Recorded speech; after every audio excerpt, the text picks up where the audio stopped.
Hey guys, welcome in. Today we are doing a Yayoi Kusama pumpkin style step by step. We are going through. I got my pumpkin right here. So let's get into it. I got to choose my color paper first. Big decisions. What should I do? I could go either of this way, any way that you want to do this project. There's so many different ideas, but I am going to go with orange. Orange, you glad that I picked that color? So for this step by step, it's probably going to be about the size of my hand on here, and it definitely is going to be a more styled pumpkin like the ones that Yayoi did, with a little bit of exaggeration, I should say, about the shape and the kind of bumps, I guess, on the pumpkin. So that first one, here to the shape of a peanut. So I'm going to start lightly with my kind of bump, kind of goes wider or thicker. And then it goes a little bit skinnier, and then a little bit wider at the bottom of that. And after that, you're gonna kind of have extra ones going out, back in, and then out. Same thing on the other side. Out, and then back in. And then one more, I'm gonna try to sneak in here. Out, maybe not as much on that side. There, I like that shape. And then one more on this side. And as I said, every pumpkin can be a little bit different. There's no perfect way to do this. Now that I have this, I'm going to outline that a little bit thicker.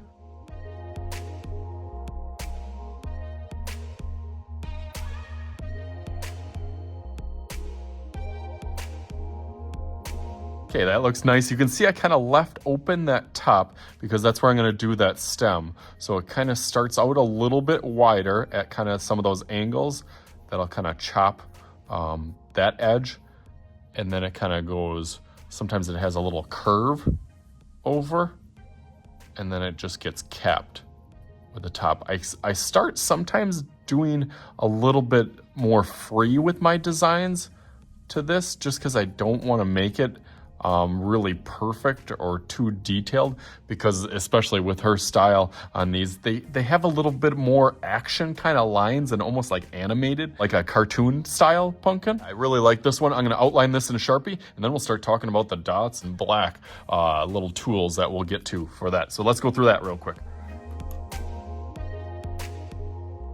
Looks really good. Now you can see up here I got my kind of practice that I was practicing my little style to kind of get that just like Yayoi's pumpkins on here, but I also practiced quite a few little different dots, and as you've seen in all of her work, whatever that is, whether it's pumpkins or not, it has that kind of repetition, almost like never-ending dots. Larger ones, I use these kind of ink dabbers or bingo dabbers that work really good on getting there. Some of them are the larger ones, but if you kind of go on the side of it, you can get some kind of smaller ones with that too. My indie ink, which is actually what's filled in this, I put a little bit in my tray, and then I did a hack with pointillism at the bottom of some of these older paintbrushes that you can just do dots that way, kind of on the back, and as you run out, they actually get a little bit smaller. It's a good hack to get that. And of course you can just use markers too. I used the Expo markers that more have like a chisel tip, so it is a little bit trickier. Kind of circle or dot on it because it has that chisel tip, but you can still go on that if that's what you got. But then these markers are really like for the small, teeny tiny guts. You can get really small with just a regular. Obviously, as you push it a little bit harder or go on the side, it gets a little bit larger. So some people like that.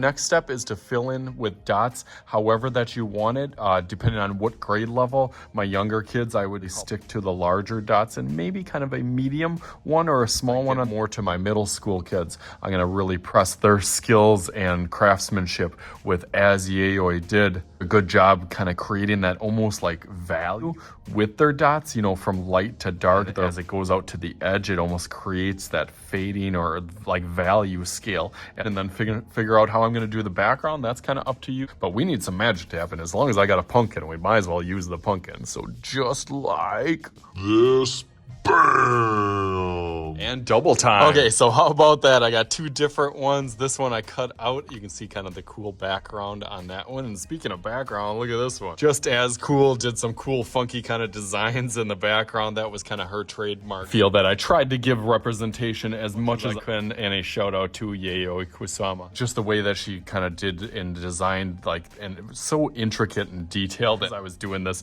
you were just kind of zone out in your little dots. I really thought they turned out awesome. So as always, I am Mr. Shooty. This is Mr. Shooty's art class. We'll talk to you guys later.